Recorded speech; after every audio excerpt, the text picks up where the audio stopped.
নমস্কাৰ, welcome to RP ক্লাसेस। So আমি কি পঢ়ি আছো পোহৰ প্ৰতিফলন আৰু প্ৰতিহৰণ। এতিয়ালৈকে বোধহয় 5টা ভিডিঅ' ৰিলিজ হৈছে আমাৰ। সো তোমালোকে যদি কোনোবা আজি প্ৰথম আহিছে আমাৰ প্ৰথমতে সেইকেইটা ভিডিঅ' চাই ল'বা, তাৰপিছত এইকেইটা ভিডিঅ' চাবা, তেতিয়া বুজোৱাত সহজ হ'ব। ঠিক আছে। সো আমি পোহৰৰ এইটো চেপ্টাৰৰ ক'লৈকে পঢ়িছিলোঁ, আমি কি কৰিছিলোঁ প্ৰতিফলন পাৰ্টটো আমি শেষ হৈছিল। ঠিক আছে, তাৰ অংক আমি কৰিছিলোঁ। সো এইবাৰ আমি কি চাম প্ৰতিহৰণ। ঠিক আছে, কি চাম আমি এইবাৰ পোহৰৰ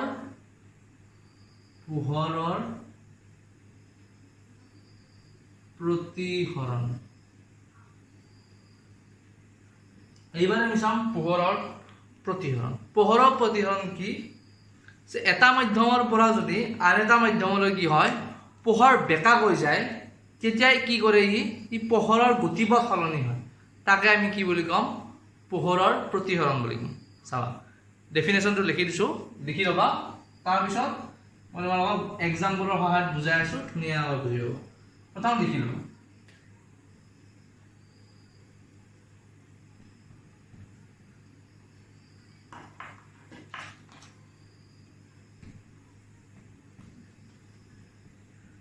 এটা মাধ্যমৰ পৰা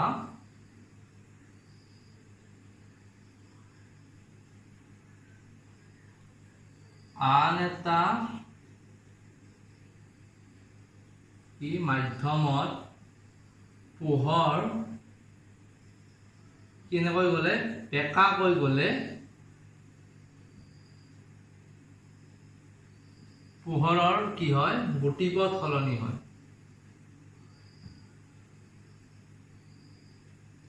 গতিপথ সলনি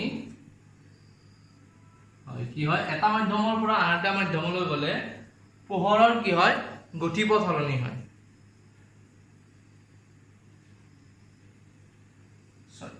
গতিপথ সলনি হয় তোমালোকে এনেকৈ লিখিব পাৰা, পোহৰৰ যিটো গতি আছে গতিৰ দিশ আনটো মাধ্যমত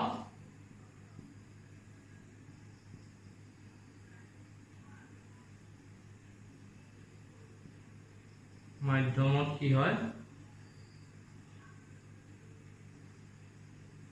সলনি।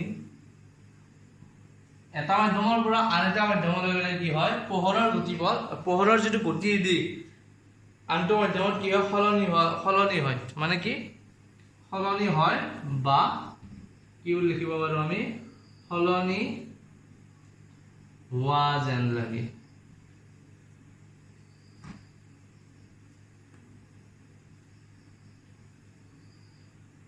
আৰু ইয়াকে আমি কি বুলি কওঁ, এই পৰিঘটনাটোক আমি কি বুলি কওঁ পোহৰৰ প্ৰতিহৰণ বুলি কওঁ। লিখি লওঁ, এই ডেফিনেশ্যনটো লিখি ল'বা হা একেলগে, তাৰপিছত মই বুজাই আছো। চব এই পৰিঘটনাটোকে আমি কি বুলি কওঁ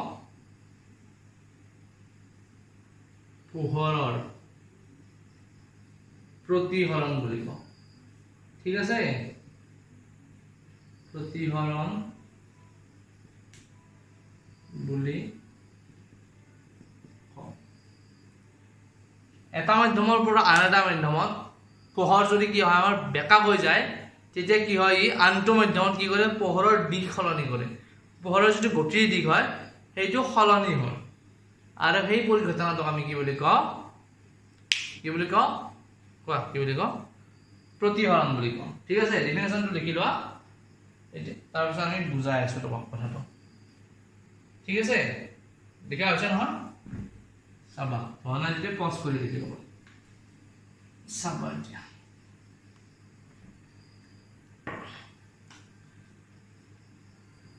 ধৰি লোৱা এইখন এখন আমাৰ কি গ্লাছ বা কি কাঁচ, গ্লাছৰ টুকুৰা বা কি গ্লাছ বা কাঁচ। ঠিক আছে, আৰু ইয়াত আমাৰ কি আছে এইটো আমাৰ বায়ু। ঠিক আছে, পোহৰ এইটো বায়ু মানে কি এইটো হৈছে পোহৰৰ বায়ু মাধ্যম, আৰু এইখিনি যিটো আমাৰ আছে গ্লাছ টুকুৰাটো এইটো হৈছে আমাৰ কি কাঁচ মাধ্যম বা গ্লাছৰ মাধ্যম। এতিয়া যদি আমি কি এইটো বায়ু মাধ্যমৰ মাজেৰে পোহৰটো আমি প্ৰথমতে এনেকৈ বেকাকৈ পাৰ কৰি দিওঁ, তেতিয়া কি হ'ব, এই কাঁচৰ টুকুৰাত পোহৰটো পৰি এনেকৈ যাব লাগিছিল, এনেকৈ যাব লাগিছিল, কিন্তু এনেকৈ নাযায় কি হ'ব, ই পোহৰৰ গতিপথটো অকণমান সলনি হ'ব, এনেকুৱা হৈ যাব। ঠিক আছে, আৰু এইটোকে আমি কি বুলি কৈছো, পোহৰৰ প্ৰতিসৰণ বুলি কৈছো। কি আছিল ডেফিনেশ্যনটো, যদি পোহৰ এটা মাধ্যমৰ পৰা পোহৰ যাওঁতে কি হয়, পোহৰটো যদি আমাৰ বেকা হৈ পৰে, তেতিয়া কি হয়, ই আনটো মাধ্যমত পোহৰৰ গতিৰ দিশৰ সলনি হয়, হয়নে? হৈছেনে ইয়াত পোহৰৰ গতিৰ দিশৰ সলনি?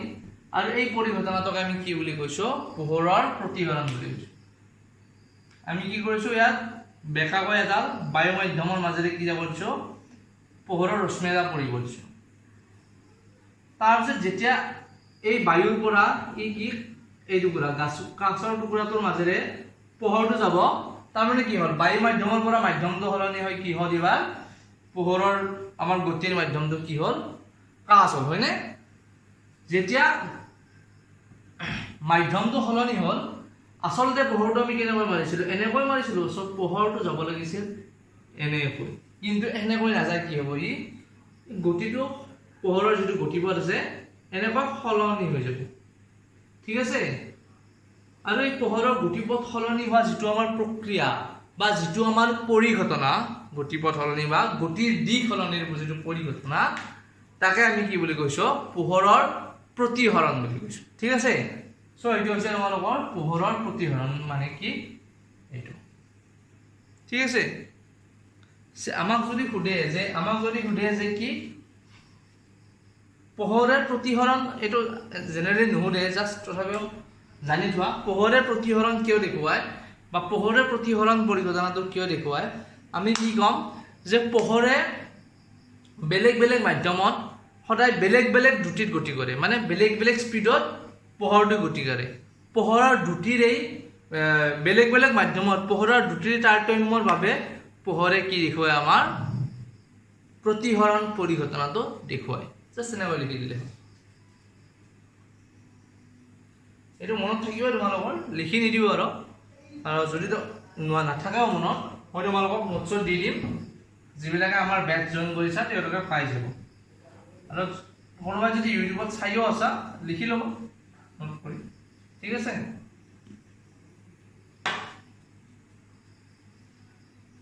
চ' আমাৰ কি হ'ল, পোহৰৰ প্ৰতিসৰণ হ'ল কি আমি বুজি পালো।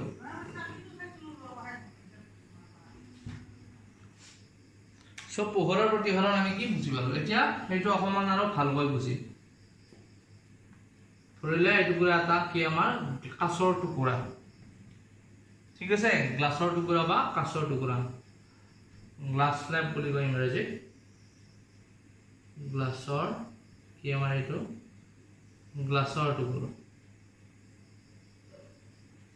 এইটো এটা গ্লাছৰ টুকুৰা, আৰু এইটো হৈছে এইটো যে, গতিকে কি হ'ব, এইটো কাঁচ মাধ্যম হ'ব, আৰু এইটো আমাৰ বায়ু মাধ্যম, বায়ু মাধ্যম বা বায়ু মাধ্যমক আমি কি বুলি কওঁ, আমি বায়ু মাধ্যমক কি বুলি কওঁ, শূন্য মাধ্যমত বুলি কওঁ, শূন্য বুলি কওঁ। ঠিক আছে,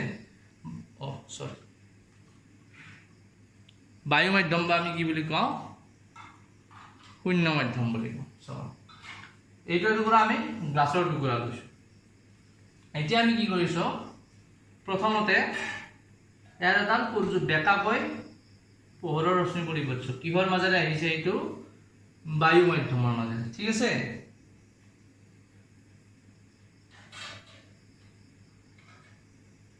তাৰপিছত আমি কি কৰিম, এইডাল আমাৰ কি আপতিত ৰশ্মি। ঠিক আছে, এই আপতিত ৰশ্মিটোৰ এইটো পৰ্যন্ত আমি এডাল কি টানি ল'ম, লম্ব টানি ল'ম, কি টানি ল'ম, লম্ব, এইডাল লম্ব।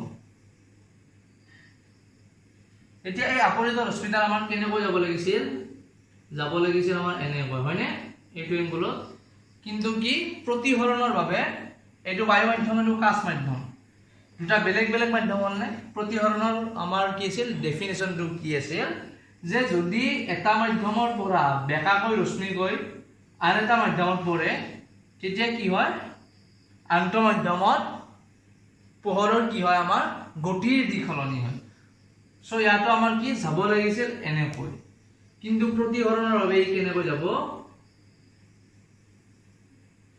এনেকৈ আহিব ঠিক আছে আৰু ই কি হ'ব সদায় যেটো আমাৰ লম্ব আছে লম্বৰ ওচৰৰ পিনে আহিব ঠিক আছে লম্বৰ পৰা দূৰত নাযায় সদায় লম্বৰ ওচৰৰ পিনে আহিব আহি কেনে ক'ত পৰিব ইয়াৰ আমাৰ ইয়াত পৰিব চাব মোৰ চিধা হোৱা নাই এনেকৈ পৰিব এইটো ডাঙৰ কৰি দিলো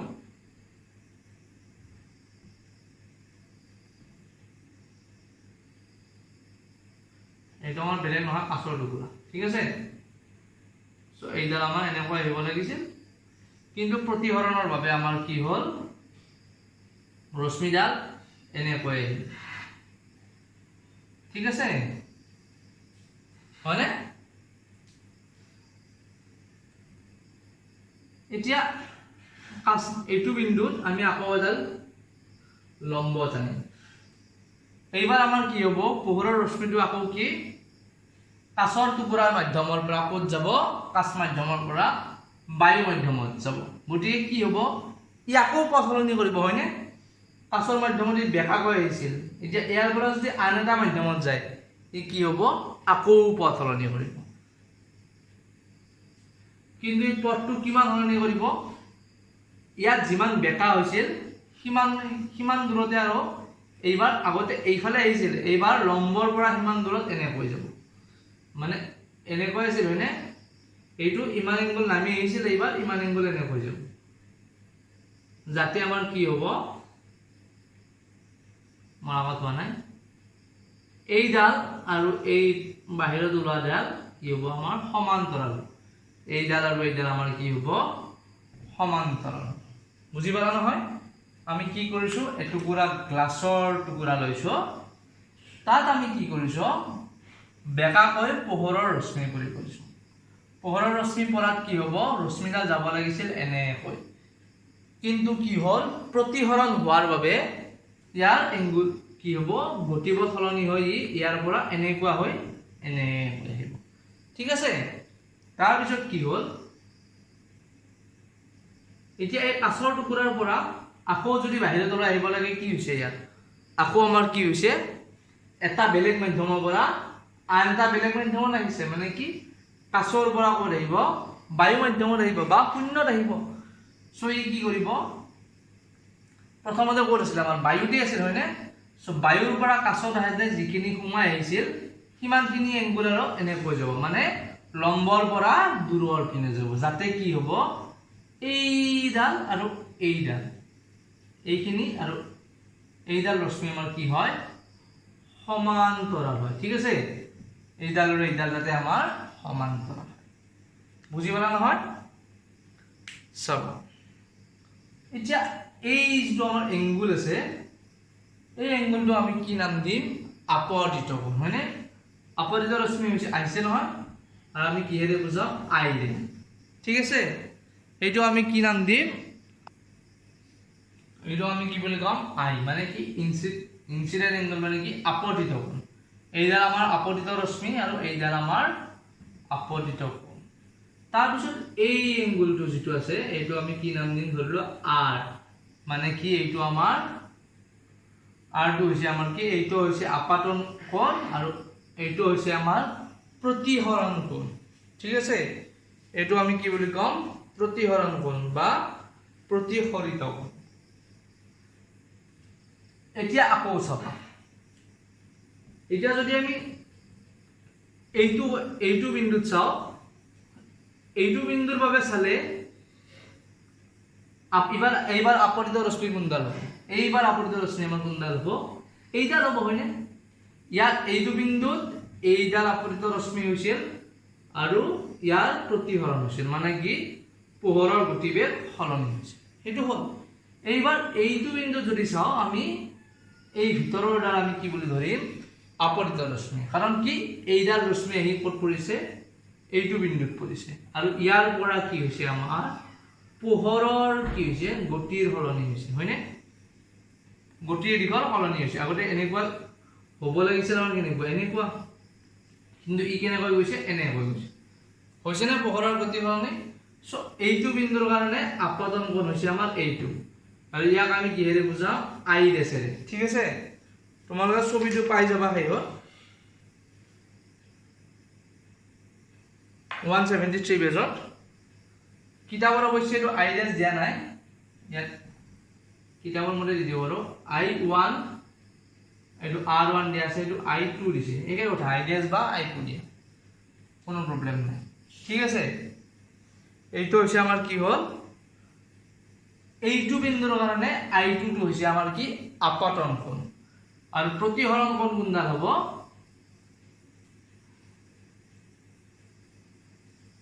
প্ৰতিহৰণ কোণ আমাৰ কোনডাল হ'ব কবা? প্ৰতিহৰণ কোণ আমাৰ সদায় কিহৰ লগত মিলা যে প্ৰতিহৰণ কোণ আমাৰ কোনডাল হ'ব? এইডাল বিন্দুডাল মুছিতে এই প্ৰতিফলিত ৰশ্মি আৰু এইডাল কি আছিল আমাৰ লম্ব, ইয়াৰ মাজত এইটো হ'ব আমাৰ I2 আৰু R2। ঠিক আছে, প্ৰথমতে এইডাল আপতিত ৰশ্মি আছিল আৰু আপতন কোণ আছিল আমাৰ I1 মানে এইটো।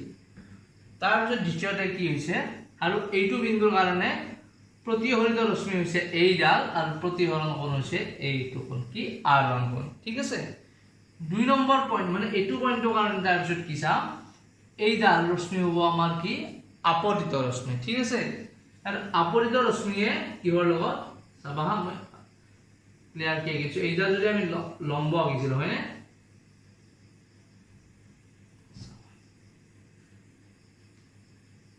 কিবা বৰ ডিস্টাৰ্ব বৰ্ড, আৰু কি এই আপতিত ৰশ্মিয়ে এইডাল আমাৰ কি লম্ব, এইডাল আমাৰ লম্ব, লম্বৰ লগত কৰা কোণটো আমি কি দিছো এইটো বিন্দুৰ কাৰণে আপতন কোণ, আৰু ইয়াক কি দিছো I2। তাৰপিছত এইডাল হৈছে আমাৰ এইবাৰ প্ৰতিফলিত ৰশ্মি, এনেকৈ হ'ব আহিব লাগিছে, এনেকৈ গৈছে এনেকৈ। সেইবাবে প্ৰতিফলিত ৰশ্মি আৰু লম্বৰ মাজৰ কোণটোক আমি কি দিছো প্ৰতিফলিত কোণ কি R2। ঠিক আছে, ইয়াৰ কাৰণে এইটো I1, ইয়াৰ কাৰণে এইটো। ছবিটো থাকক ইপিনে, আমি সূত্ৰটা চাওঁ। কি আছে সূত্ৰটা?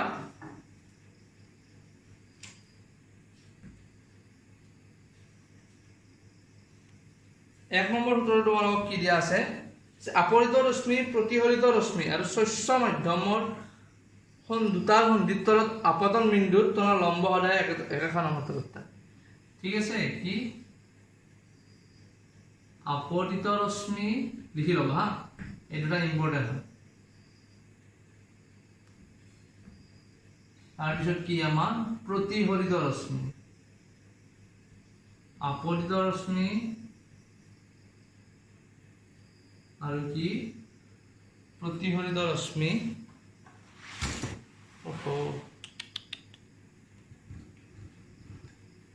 সৰি হা, কেমেৰাটোৰ অকণমান প্ৰব্লেম হৈছে।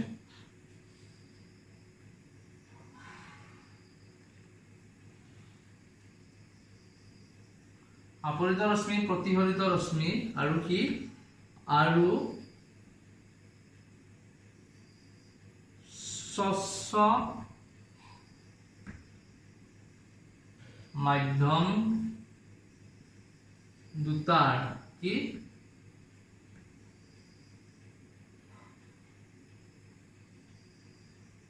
সন্ধি কি আছে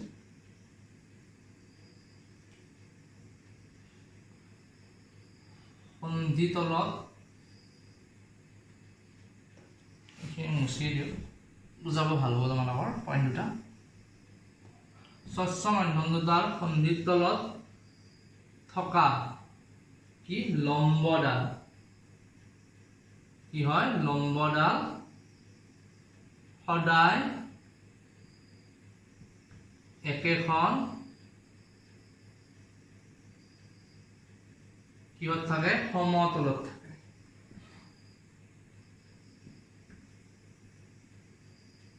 কি কৈছে প্ৰথম পইণ্টটো যে আপতিত ৰশ্মি, প্ৰতিফলিত ৰশ্মি আৰু স্বচ্ছ মাধ্যম দুটাৰ সন্ধিৰ তলত টনা লম্বডাল সদায় একেখন সমতলত থাকে।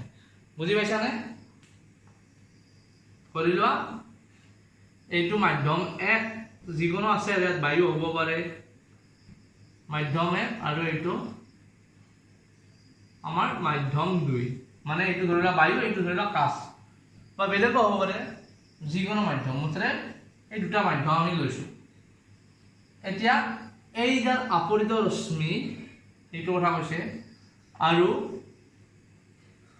প্ৰতিফলিত ৰশ্মি এইডাল আমাৰ কি প্ৰতিফলিত ৰশ্মি হয়নে এইডাল আমাৰ প্ৰতিফলিত ৰশ্মি আৰু কি কৈছে আপৰিত ৰশ্মি প্ৰতিফলিত ৰশ্মি আৰু স্বচ্ছ মাধ্যম দুটাৰ সন্ধিতল স্বচ্ছ মাধ্যম দুটাৰ সন্ধিতল মানে কি এইখন দিছনা আমি যে আস্তেল লিখাও এইডালক আমি কি কৈছো সন্ধিতল মানে কি এই মাধ্যম 1 আৰু মাধ্যম 2 মাজৰ মানে ভাগ কৰা যোনখন আমাৰ তল সেইখনো আমি কি কৈছো স্বচ্ছ মাধ্যম দুটাৰ সন্ধিতল মানে ইয়াত তলালম্বডাল হয়নে এইখন আমাৰ সন্ধিতল আৰু সন্ধিতলত তনা এইডাল লম্ব এই আপৰিত ৰশ্মি প্ৰতিফলিত ৰশ্মি আৰু এইডাল লম্ব মানে কি মাধ্যম দুটাৰ সন্ধিতলত স্বচ্ছ মাধ্যম বুলি কি হৈছে পোহৰ কিহৰ মাজেৰে যায় সদায় স্বচ্ছ মাধ্যমৰ মাজেৰে যায় হয়নে যেনে বায়ুৰ মাজেৰে পানীৰ মাজেৰে কাচৰ মাজেৰে সো সেইকাৰণে কৈছে এইটো আৰু এইটো মাধ্যম এই দুটা মাধ্যম স্বচ্ছ মাধ্যম দুটা যোনডাল আমাৰ কি ভাগ কৰা যোনখন আমাৰ কি তল আছে সেই তলখনক কি বুলি কৈছে সন্ধিতল বুলি কৈছে ঠিক আছে যে সেই সন্ধিতলখনত টনা এইডাল লম্ব সদায় ক'ত থাকে এখন সমতলতে থাকে ঠিক আছে এইখন এনেকুৱা সমতল এখনত থাকে এইটো হৈছে 1 নম্বৰ পইণ্ট 2 নম্বৰ পইণ্টটো কি কৈছে এইটো ছবিতে হ'ব ধৰি লোৱা এইটো আমি কি বুলি কৈছিলো আই মানে কি আপতিত কোণ আৰু এইটো আমি কি বুলি কৈছিলো আৰ মানে কি প্ৰতিফলিত সো 2 নম্বৰ পইণ্টটো তাৰ লগতে ৰিলেটেড কি কৈছে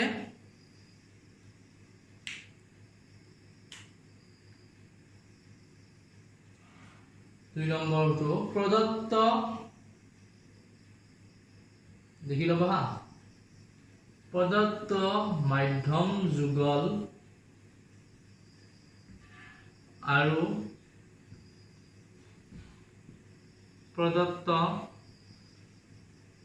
ৰঙৰ কিভাবে পোহৰৰ বাবে প্ৰদত্ত ৰঙৰ পোহৰৰ বাবে ঠিক আছে না আমাৰ কি আপতন কোণৰ সাইন আপতন কোণৰ কি সাইন আৰু দেখা পাইছে নহয় প্ৰতিসৰণ কোণৰ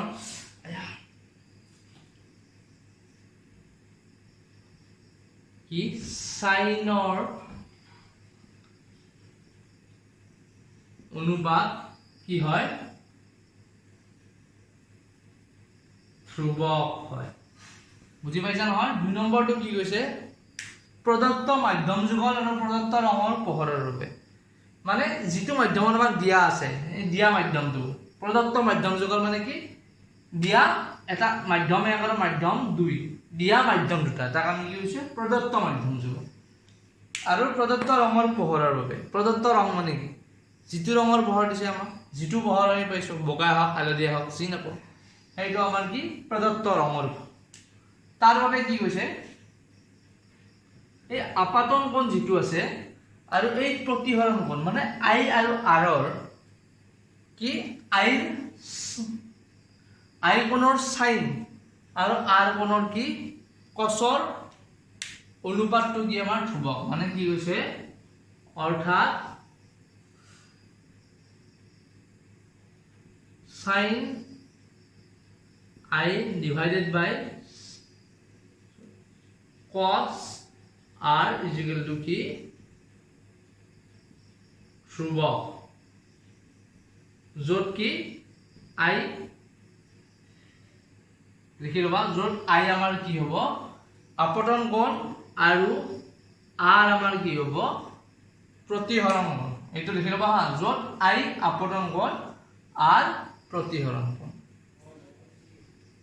চ' ইয়াত কি কৈছে বুজি পালা নহয়? এইটো মাধ্যমৰ বাবে মানে প্ৰদত্ত মাধ্যম যুগলটোৰ বাবে কি sine I by sine R যেটো আমাৰ কি সাইন আই আৰু সাইন আৰৰ যেটো অনুপাত বা সাইন আই আৰু কস আৰ, সাইন আই আৰু কস আৰৰ যেটো অনুপাত সেইটো আমাৰ কি ধ্ৰুব হ'ব।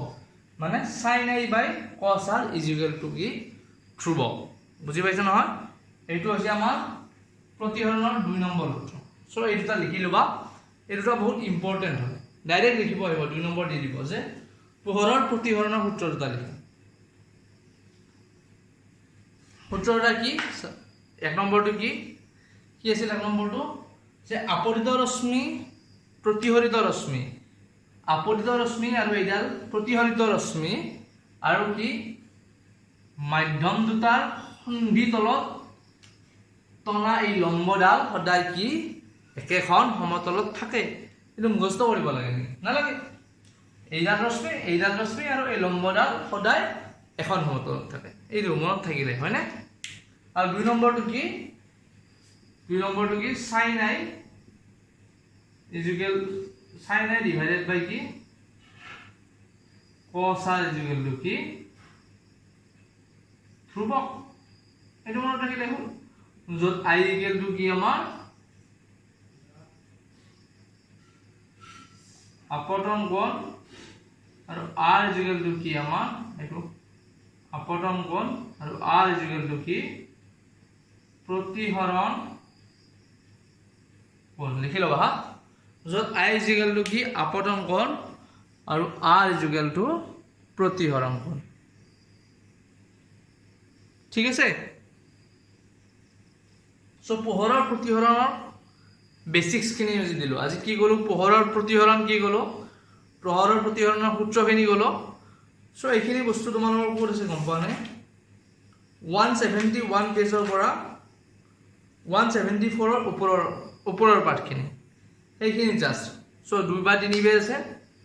এবাৰ ভিডিঅ'টো চোৱা হোৱাৰ পাছত ভালকৈ বুজি পোৱাৰ পাছত ভিডিঅ'টো চাই কিতাপখন পঢ়িব, তেতিয়া বঢ়িয়াকৈ বুজিব। ঠিক আছে? চ' আজিলৈ এইখিনিয়ে, ধন্যবাদ।